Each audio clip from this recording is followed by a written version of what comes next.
All right, ladies and gentlemen, welcome to the Big Scoop with Coop. I'm your host, Coop. Today, season 5 of the show, starting off right now. We're starting off with the bang. Make sure you go tell all your family, friends, associates, haters, it doesn't matter. Tell them to tune in right now to blogtalkradio.com/the Big Scoop with Coop. They can catch me here live right now. Also on Facebook, facebook.com/the Big Scoop with Coop, where they can actually catch me live watching me. So make sure you tell everybody to do that. Also, YouTube, what's going on, people? I see you live stream, watching me live stream also. So we're doing the thing right now. But guys, season 5, like I told you, it's gonna be starting off with the bang, and I'm gonna bring what I promised. Now, if you are a fan of Luke Cage, I'm gonna give you about 30 seconds to go tell your family, your friends, tell everyone to tune in right now, because this is a show you do not want to miss. Not at all. Actually, I'm not going to give you 30 seconds. You better tune in while you can, guys. But to let you know about my guest today, best thing to say is wow. He has appeared in multiple television shows, movies. He's doing a lot of things. He's a very, very successful actor. He plays Bailey, that's Missy's colleague, in Luke Cage. Ladies and gentlemen, the one, the only Mr. Justin Swain. Welcome to the show. Hey, Coop, how you doing, man? Hey, I'm doing great. And yourself? I'm doing really great, man. I settled in out here on the East Coast. Hey, that's what I'm talking about. Same here. So how was your day so far? Wonderful, man. Pretty good. Hung out in the city a bit, drank some coffee, kind of stayed out of the rain, but just chilling, having a good day. Hey, that's great. That's great. Now, Justin, on the show, we always do talk about how you started in your career, your success, give advice on how to get into your career, and much more. And also, we want to speak a little bit about Luke Cage and multiple things that you have going on with yourself also. But we always start from the beginning, Justin. When did you first realize that you wanted to become an actor? I've been kind of doing it all my life. So I mean, I was a kid. I was about 6 years old doing some plays up in New Hampshire, and that's when I started doing it, and I never really stopped. It was funny when I was younger. People asked me what do you want to do for a living. And I was like 7 years old. I was like, I want to be an actor. I'm going to be an actor. And then I would say, but maybe if I can't do that, I'll be a veterinarian. Oh wow! I have no idea why I said that, but but that was what I wanted to do when I was a kid, and I always wanted to be an actor. So I never got to be a veterinarian. I think you went in the right direction. I really do. There's nothing wrong with veterinarians, Yeah. not at all. But I mean, if ladies and gentlemen is watching worldwide, if you've seen him in action, you'll see why he was better off where he's at now. So I can't front on that. Yes. Now, And then one of the things I did, I went to school at Emerson College and studied acting there, but then quickly moved to New York City. And then when I first got to New York, you kind of come into the city and it's overwhelming a bit. There's so many people, so much energy, and the energy kind of overwhelms you. And so what I did was I started doing a little bit of featured extra work on films. And I was on the set of a film called A Beautiful Mind with Russell Crowe was on set and some other people. And I met a guy who introduced me to someone who brought me to an acting class, and it was taught at Carnegie Hall by this kind of old legend named Win Hanman. And then when I went into Win Hanman's class, I met a bunch of professional actors, amazing people in the city, and that's actually when things really took off. And I was like, yeah, this is amazing, and I really kind of grasped New York and met a lot of really awesome people and got an agent, and that's when everything really started to take off, and I knew I was on the right path. that's what I'm talking about. And I tell people, someone asked me the other day, how to, get started in this, in the movie and television industry. And I tell people, yes, it's great to have skill. It is great to know what you're doing. But at the same time, if you can get an agent, they can point you in the right direction to get you into things that you could not get into by yourself. So big shout outs to your agent. doing big things that got you where you at right Across now? the board talent, Guy, Elena, Christina, they're all amazing. They they help me out in a major ways, and it's awesome that you have like a group of people that believe in you and are putting you in positions to succeed. You know what I mean? You So just got true. to go out there and prepare, and then when preparation and opportunity meet, you succeed. So true. Now, speaking about succeeding, Justin, what obstacles did you have to go through, to get to where you're at today in your success? Because everybody hits a speed bump somewhere. uh, yeah, man. No, like definitely when I first started out in New York City, things were, like you're doing your thing. You're working, maybe tend to bar somewhere, whatever. Just kind of hoping that eventually you're gonna be able to just act and write or produce, full time. And so a few years went by before I really got my feet underneath me and started really listening to a lot of the advice that was coming my way in terms of being an actor and what to do next. One of the biggest and the best piece of advice I ever got from anybody in New York City was somebody said you should really try to get involved and do the Williamstown Theater Festival. And what the Williamstown Theater Festival is a really cool theater festival that happens in the summertime out in Western Massachusetts. And it's kind of where Broadway goes for the summer, they say. And you can audition to get in at certain levels. You can be a part of a non-equity company. You could be an apprentice and things like that. And I went in as a non-ec. And what you do is you kind of work with some like really awesome, professional actors that are doing Broadway shows. Right. I think when I was there, Emmy Rossum was there. She was playing Juliet in Romeo and Juliet. And there was a great actor there named Derek Cecil, who's now on House of Cards. And you're there with a bunch of people, but that's where I really learned. You're working with people from Juilliard and NYU and all these great places where wonderful actors come out. Ben Walker was there, Wow. I think, when I was there as well. He was amazing. And when I came out of Williamstown, out of that summer, you get a showcase and you get in front of a lot of casting directors and in front of people. And that's also like where I was able to, get in front of agents and have casting directors see me. And it was a huge bit of exposure that I never would have gotten in New York City, just kind of wandering around. But if you're able to do the festival and you come back to the city, then everybody in the industry sees you. And that was a big leg up for me as well. So I'd recommend for any young actor in New York City to look into the Williamstown Theater Festival. Nice. Everyone, make sure you go check it out if you're trying to get to that next level. You just heard it right here with Justin. Do it. If you're trying to get noticed, if you're trying to make yourself better, do it, because there's nothing wrong with trying to make yourself better. So please, please, please check it out if you're in the area. Make sure you definitely do that. Now, Justin, what's your personal opinion? Do you feel that it's harder or easier to get into the movie industry or the television industry compared to 10 years ago? Oh man, that's really interesting because I think like each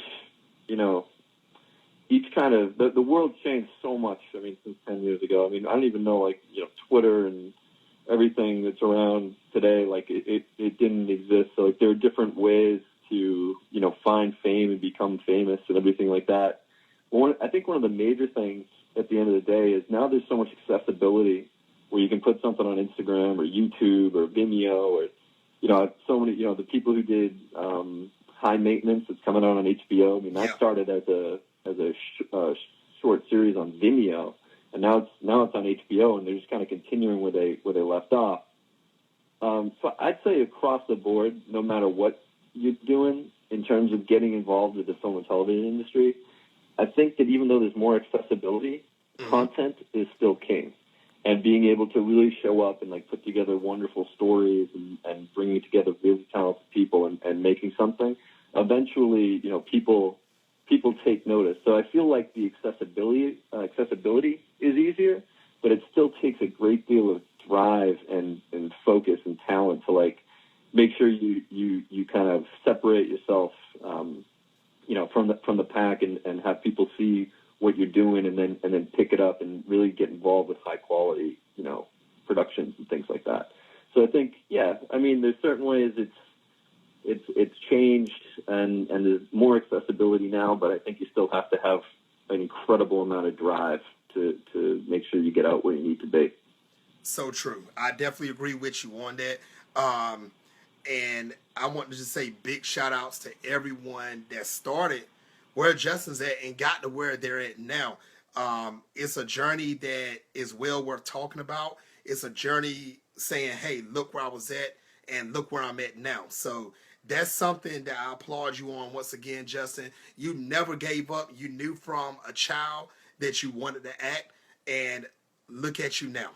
So I mean, it's I'm not gonna say it's crazy how you got to where you're at. It's actually remarkable. So I want to just say thank you again for what you've done and what you're going to continue to do at the same time, Justin. Well, that's awesome, man. It's really awesome to hear people say stuff like that and be so supportive. And yeah, I mean, everybody out there that has a passion for it and wants to come after it, I just say make sure you stand on each step you take and Right. be grateful for even the tiniest bit of steps that you take towards your goal. And that way you're building on something concrete instead of worrying about all the things you're not able to do or where you can't get to. Mm-hmm. I'd say build on everything that makes you feel better and everything you do accomplish. Don't worry about the times you get a no. It takes 1,000 no's, but it takes one yes to move you forward. So just keep looking for that one yes is what I would say. That's what I'm talking about. And I also think of it this way too, Justin. I live by that rule, but at the same time, I say a no is a soft yes. So eventually that equals up to what you just said. You will keep getting soft yeses until you get that hard, sturdy yes. And then you'll be ready to pat yourself on the back at the end. So that's one thing I Absolutely. will say. Just keep plugging at that, man. Just keep going forward. Yes. Always forward, right? It got that right. Forward always. See, you got me doing a Luke Cage thing. Forward always. Yeah, that's what I'm talking about. Now, besides Luke Cage, for the people that's listening worldwide right now, can you tell some of the people some more of the shows or movies that you've actually been in? Or Yeah. part? I got started in New York. I think the kind of quintessential New York experience because I did like all the Law and Orders. I was on Law and Order SVU. I went back maybe a couple times for one of those, and just playing the smaller roles. And I think I started out with one line, and then the next time I did Law and Order, it was a bigger scene, and that was really awesome. And then the other one that I did, which was a fantastic New York show, is a show called Boardwalk Empire, Mm-hmm. which was pretty amazing. It was just an awesome experience. I got to work with Steve Buscemi, and actually on the day that I worked on Boardwalk Empire, I worked for one episode for a few days, and the other actor I was playing opposite was actually Charlie Cox, who's now Daredevil.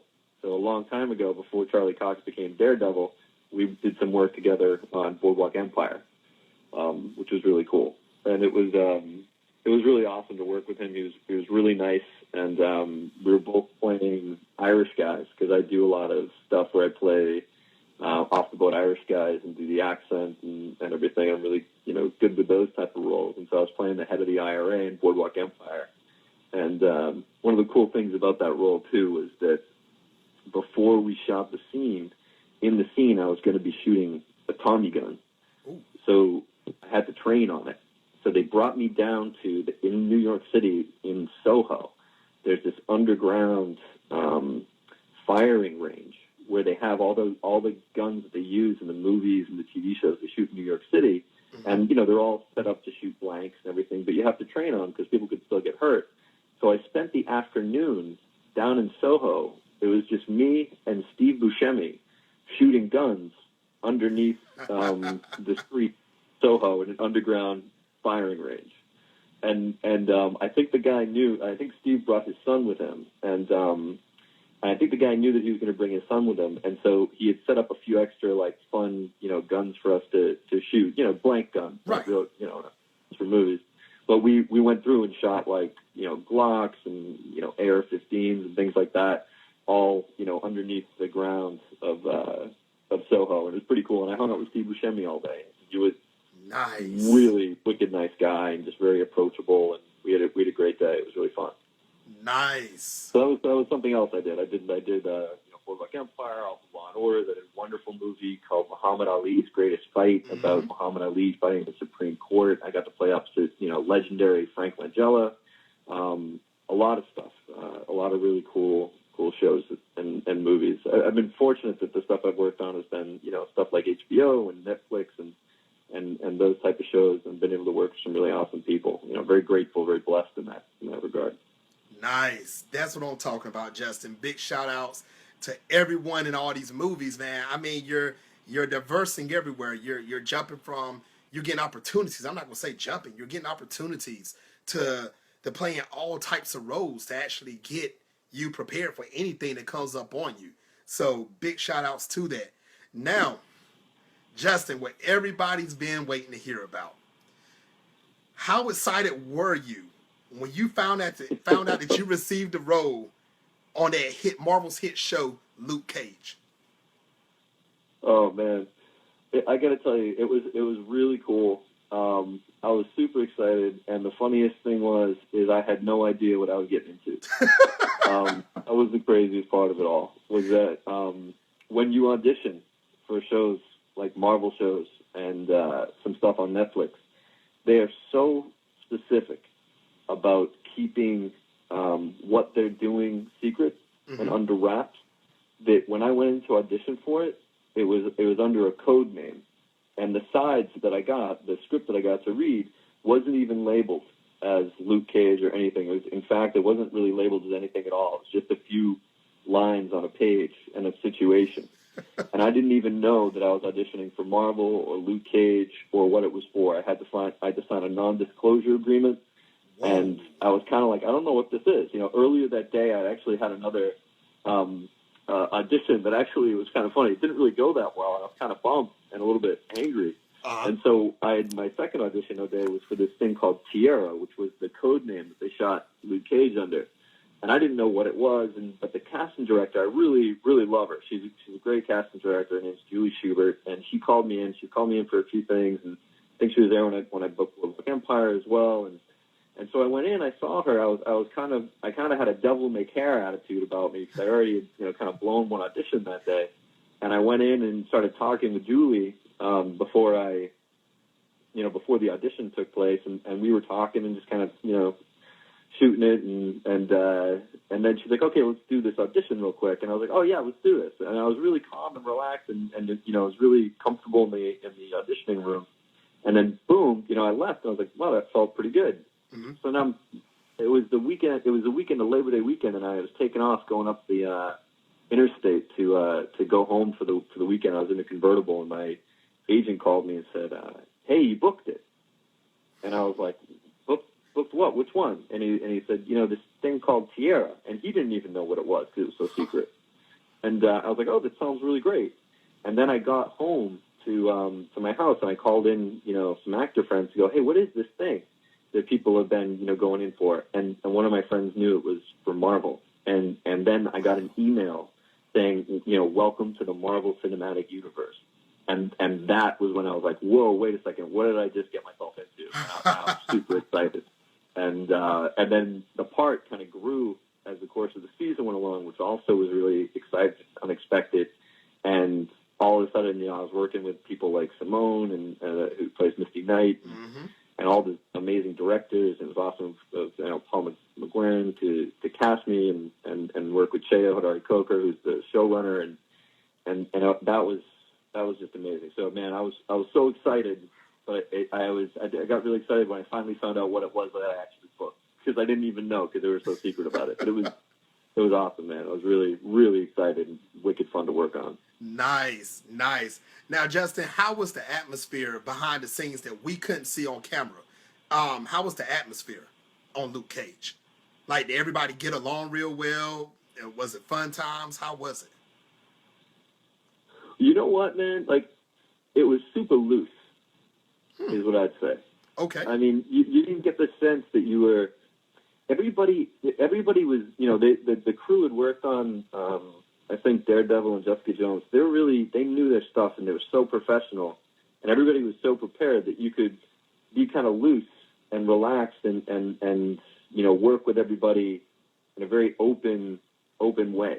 So it was really awesome because people knew, that like there was a really awesome vibe on set, and you felt like this is going to be a really cool show. Like, everything felt really cool, like really atmospheric and awesome and loose at the same time. So it really allowed you to feel comfortable and create with the people in the scenes with you, and you know, approach the showrunner and talk to everybody. Like, everybody was so approachable. So you had a real sense of community when you were shooting it. So it was awesome. It was just really a really awesome atmosphere to work on the show with the people. Yeah. Nice. Now That's what I say about it. I mean, I could tell you some fun stories. Please from do. the set. Like, one of the things that I thought was really funny about my character Bailey was they sent me, when you get your scripts, this is really interesting. They want to keep everything so secret, so they actually send it to you in a kind of a secret email, and you can't, you know, download it or anything at all. It's protected and secured. Wow. So I wouldn't even get the rest of the script. I only know kind of what I was shooting that day. And then so when I was leaving the house, it said in my script that Bailey wears glasses. And I was like, oh, gosh, I got to grab some glasses. So I grabbed my wife's glasses as I left the house. And when I got to the set and I was wearing the glasses and we were shooting the take, I was looking through her prescription. Oh, gosh. So as I looked at it, I started feeling sick when I was looking at everybody, because it was messing up my eyes because it was her prescription, not mine. And so Bailey starts, you know, he takes his glasses off a lot. And the reason why I'm doing that is because I'm getting kind of sick because it's not my prescription. So it became kind of a thing that Bailey does, where he takes his glasses off a lot, doesn't really look through them. That's so the reason. I thought that was kind of funny. It started off as kind of this thing, and it became kind of part of his character as I went along in the series. See, I thought you was doing that because you was getting into like a serious mode. I'm one of the millions that's seen all 13 episodes of the first season. And now, since you was playing that, I'm going to go back and rewatch this again and get a good laugh off of this. Good, because now, you taking the glasses off, okay, so it's your wife. It's your wife's prescription. So that makes sense now. That definitely makes sense. Now, I mean, that was just, for a little bit, like when I first got it, I think they ended up, they're asking me about making like a pair of glasses for me and everything. But yeah, I don't want to let the cat out of the bag and have everybody go, oh no, he's not, being serious in the moment. I was in the moment, but it's also kind of funny because it definitely made me a little sick. So you should definitely go back and rewatch it and watch the times I take my glasses off. It's kind of funny. But trust me, I am, because now I know the inside story on this. I got the scoop on this. This is funny. This is very funny. I'm glad you said something about this. Now, far as it goes for season 2, I know you can't talk much, or you probably haven't even received an email about this yet, but what are you looking forward the most for season 2 of Luke Cage? What am I looking for the most for season 2 for Luke Cage? Yes. I mean, they haven't made any announcements. I don't even, like, as of right now, everything that they're doing, they're the ones that are doing it. I mean, the only thing I could do is speculate about what would be, what they were going to do. I mean, you watch the end of the season and they set it up with so many awesome characters that you want to see coming back in the second season. Right. And I just kind of you got to wonder like what's going to go on between Claire and Luke, and you got to wonder what's going to go on with Diamondback, and and Theo and his part and everything. So there's so much stuff they set up. I'm kind of just like a fan waiting to see what it's going to look like. If nobody's made any announcements yet, but with the popularity, you have to kind of hope and assume there's going to be a season 2. So I'm just like everybody else going, gosh, what are they going to do next? I don't believe they can stop it, because the way that it ended with Luke, the guys came and got him. They found out who he really was, and they're ready to take him back to Atlanta. And I mean, I just feel that it ended on a climax. That's what it feels like. It ended on a climax. And I'm just, I'm ready to see what's going to happen myself. Now, Justin, I want you to get out of Justin Swain right now. And I want to talk to Bailey for 1 second. I want you to bring Bailey on the show right now.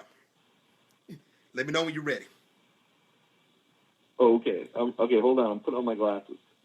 All right, go ahead. Good. Okay. Now, Bailey, at any point of season 1, did you feel that Misty's partner was crooked at any time? The one that got killed by Cottonmouth. Well, the one that got shot at by Cottonmouth. I had my suspicions. Okay. I think that I think that there's a possibility, that everybody in the police department might have a dark side, and you have to constantly be vigilant and look and make sure that that you stay on the right side of the law, but you don't, you get close to people, but not too close. You get sucked into their demons. So true. I think I might have been a little suspicious about that. Yeah, I guess that's all I'm going to say. Okay, well, one more Got to question. look at the evidence. Got to follow the evidence. Okay, one more question for you, Bailey. Then we're going to bring Justin back on the show. Now, Bailey, All right. do you have a thing for Misty in any type of way besides a working relationship? I think that she is a fine detective, and I feel very protective of her, and I'd like to make sure that she doesn't follow her gut to a point where that makes her self-destruct. So all I can say is I'm very fond of her, and I want to make sure that nothing bad ever happens. Nice. That's all I'll say. Nice. Thank you very much, Bailey. Let's bring Justin back on the show. Now, all right, let's get back to Justin now. Yeah. You're getting personal with Bailey. Yeah, I did. I had to try to bring it out on now. Now, right now, Justin, on my Facebook Live, people are yelling out, "He's innocent, free Luke." I mean, people are getting deep on this thing, and personally, I believe, though, Justin, seriously, on a serious note, that there will be a season 2 and beyond. I really do believe that, and I'm hoping, and I believe that you will still be on the show at the same time, because towards the end of the season, your character was showing more. So I feel that, that it's not the end for you or anything else that's coming your way. I really do. So congratulations for Luke Cage. Congratulations for what you done. Yeah, I mean, I really, as the season went on and I was doing more on the show, it was just so much fun. It was such a privilege to work with such amazingly talented people and to learn from them and to interact and I can't say how grateful I am for the opportunity and how I don't want it to end. So season two, that's all I'm gonna say. Hey, there you go. It's coming. It's definitely coming. Now, how important do you think social media is for the television and movie industry these days? It seems to be something that has gone from like a gigantic, boom where people didn't really understand it to it's just something that's absolutely necessary. It's just an extension of everything else, and it's a way to connect with people in a different way than just watching a movie. Because like now you can hook onto the social media and you can understand what's happening behind the scenes. You can be a part of the whole process. You get it's like bringing the world closer together and letting people in on all that wonderful stuff that happens behind the scenes when you're making a show or you're making a movie. I mean, there's so many crazy stories of just like really awesome people, coming together that are creative and imaginative. That it's cool that social media can allow people to become a part of that, see that. So I think it's an incredibly necessary part of media now, and it's just as anything else. If you're going to make a movie, if you're going to do a TV show, you're going to play a character, I think you have to have some aspect of social media that also allows fans, a chance to round out their experience of the show. So I think it's very important. Nice.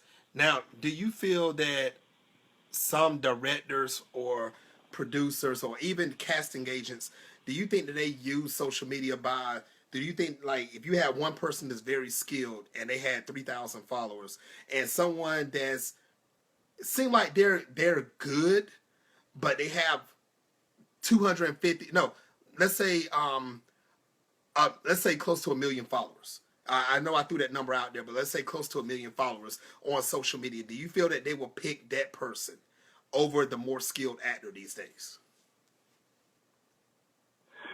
I don't know. I mean, it.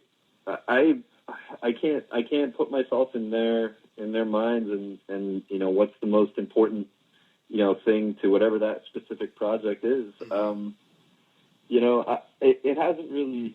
That's not an experience that I've had in terms of my interaction with the business, where social media and the amount of followers that like I have or something affects the type of roles I get to go in for, or things like that. At least that I know of.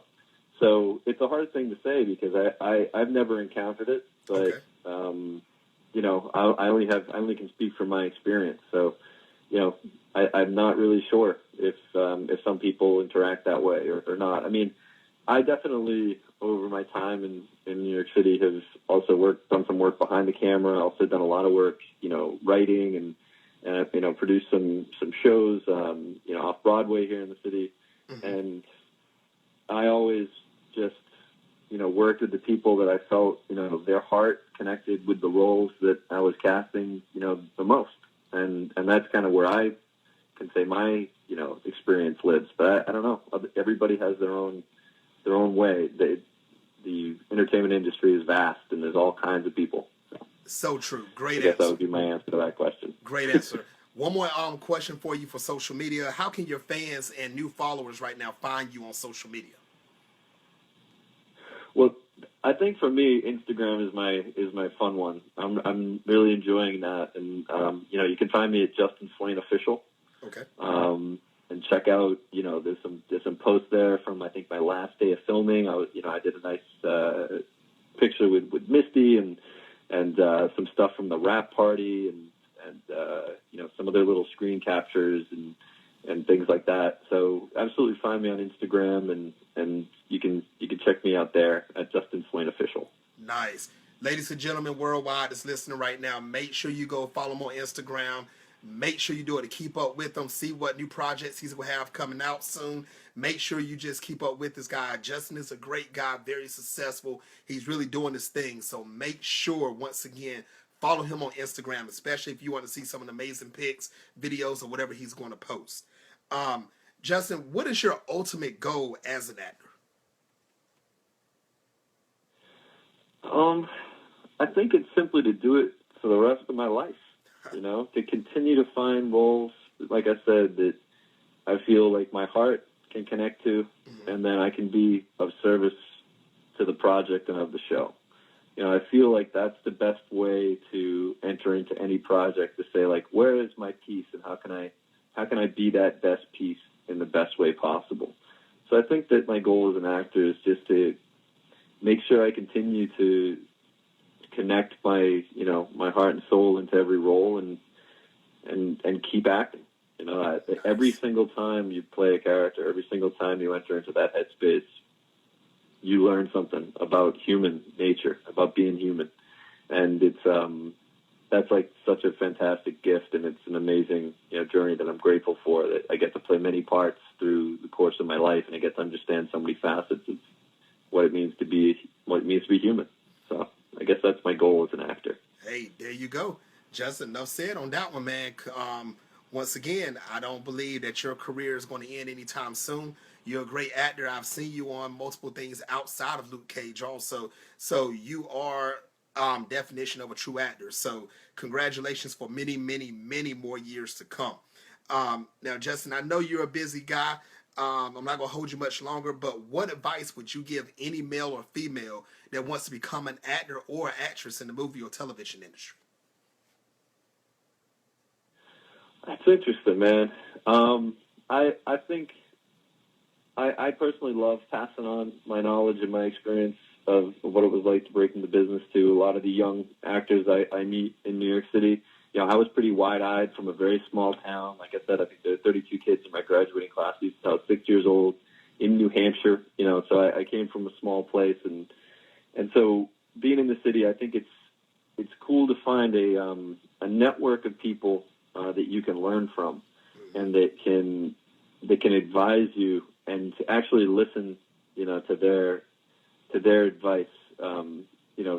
Connect yourself to people through like really acting classes that make you feel like you're able to express yourself and who you are, and not to get too caught up in acting classes where people tell you what to do or try to make you different. Like the best ones are the ones that make you feel like you're able to express yourself as an artist, and it's not about the person teaching the class.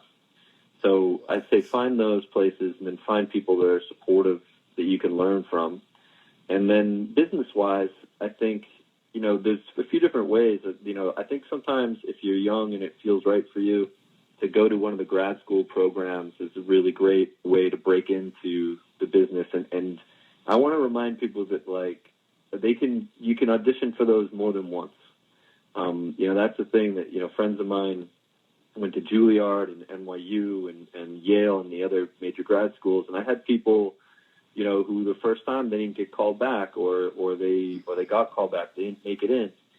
You can go back and do it a second or a third time. Like, don't get discouraged and think, oh, that's it for me, I'm not going to get in. You can go back, and I know people have gone back and gotten into those schools and then gone on to, be great, amazing actors.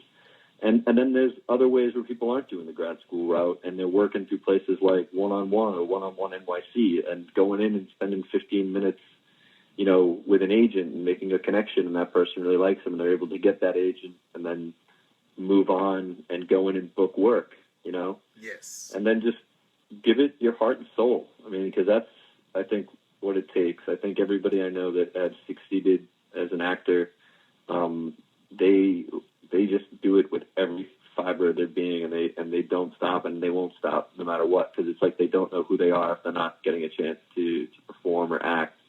And I think if those things you identify, if that's something you identify with, you should just keep doing it until you get where you're going to go, because you'll get there as long as you follow your heart. That's what I'd say. Hey, so true. Justin, thank you very much for being on the show. I would love to have you back on the show in the future. Love to come back, man. This has been great. It's awesome to get a chance to talk about this type of stuff. I appreciate you having me, man. This is awesome. Hey, thank you, Justin. Make sure you have a great night. Ladies and gentlemen worldwide, make sure, once again, you go follow Justin on Instagram. Check out, if you haven't seen it yet, check out Luke Cage, season 1 on Netflix right now. You'll see Justin at his finest. Also, try to find some of his other shows also at the same time, from Law and Order on out. So make sure you follow Justin. Great actor, great person. This guy, he's going to be around for a very long time. Justin, thank you very much, and I hope you have a great night. You too, man. It was awesome. Thanks for having me. Thank you. Until next time, people, on the Big Scoop with Coop. You know what time it is? Time to hang out with Mr. Coop. You know what time it is? Time to hang out with Mr. Coop. We're Mr. Cooper. We're Mr. Cooper. We're Mr. Cooper. Lady Scoop. From Mr. Cooper. From Mr. Cooper. From Mr. Hang around Mr. Coop. We're Mr. Cooper. We're Mr. Cooper. We're Mr. Cooper. Lady Scoop. From Mr. Cooper. From Mr. Cooper. Yeah.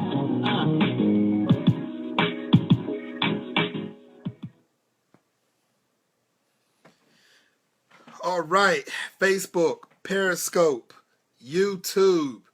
I hope you enjoyed the show tonight. This was a awesome show. Luke Cage fans, make sure, and if you're wondering why I'm not looking at you all right now, because I am making sure that the show has ended all the way. Okay. Now, make sure you do go check out season 1 of Luke Cage. Make sure you check that out. This show right here is a great Marvel show. Season 2, like Justin said, I do believe season 2 will be coming soon.